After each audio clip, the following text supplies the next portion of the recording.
Hi, I'm Jeremy Searier and welcome to CRE Invested. So questions come in. What are the steps for analyzing a commercial property? Most of us will begin with running the numbers first. We want to grab that income expense statement and analyze the deal as fast as we can to find out whether it fits or not. Well, when you do that, you're using the cap rate, cash on cash, or gross rent multiplier to qualify the deal. And yes, this is a very important step, but there's a more important item to consider first. So in this video, I'm going to give you 4 critical steps to analyzing commercial property so that you cover your bases. But before I do that, I want to make a very important point. You need to first analyze your return requirements. Now look, we all invest in commercial real estate because of the benefits we want to receive. We want to replace earned income, grow net worth, and achieve financial independence. If you haven't analyzed your own situation first, analyzing a commercial deal won't do much for you because you need to know if the deal hits your requirements. Think about it. You want to find out if the deal is going to grow your net worth, but if you don't know what you want your net worth to be, how do you know if the deal is actually going to work for you or not? So the first thing you need to do is identify what you want your net worth to be. Once you do that, you can then see if the deal is going to move you there. Does the deal throw off enough cash flow to replace your income?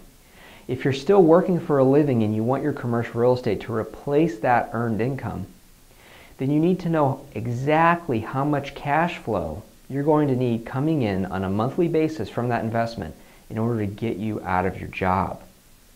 Does the deal get you closer to financial independence? Does it allow you to leave your job and to have the flexibility and freedom to grow your portfolio even further? If you don't understand what these numbers are first, analyzing the commercial property is really not going to do you any good.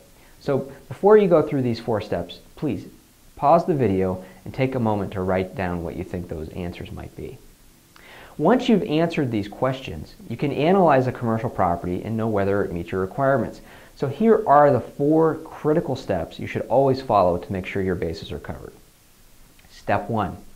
Begin by understanding the market, location, and demand drivers for the property. You probably thought I was going to tell you to look at the numbers first, but there's a process you need to go through. First, understand the market and the location. If you don't understand who wants to use the space that you're buying, and remember, you're in the space business, you're renting space to people. If you don't understand who wants it and why they want it, then you're not going to understand how powerful the rent can be and how powerful the return can be from that investment. So take a step back and ask yourself, how do I understand the market first? This will help you in your financial analysis. It also means that you're taking a moment to take a look at the property itself. Is it well located? Are there any environmental conditions that you need to consider? How's the property condition? What kind of shape is it in? Does it have favorable zoning? These are the types of things you want to look for. After you've done that, then you can jump into the numbers.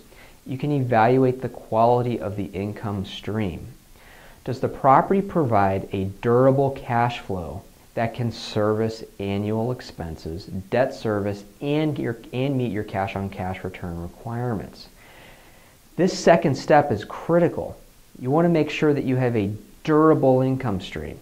If you're buying a property that's 100% vacant, make sure you fully understand step 1, the market location and the demand drivers, because you're going to be making a big play on betting that that demand is going to show up and drive that investment forward. Step 3, analyze the expenses. Are the expenses realistic and in line with the market? Is there an opportunity for you to streamline or reduce expenses to increase your return and property valuation? A classic example of this is to look at the expense structure on a property, and you're going to see that sometimes an owner is paying too much money for trash removal. You might know that you can get a better deal on it. If you could say move that trash removal cost down by $2,000, $3,000, $10,000 a year, you're going to create instant equity, additional value in that property by doing that. The 4th step is to qualify the owner. Why is the owner selling in the first place? If it's such a great deal, why don't they just keep it? If you cannot identify more than one pain point, for example, it could be I need to sell to buy, I've been laid off, I'm getting a divorce, then you need to think about the deal because you may not necessarily get the price that really makes sense. I hope you've enjoyed these 4 insights into analyzing a commercial property. If you'd like to learn more, you can get a free 10-part email mini course at my website, creinvested.com. That's CREINVESTED.com. My name's Jeremy Serrier, and I look forward to seeing you in the next video.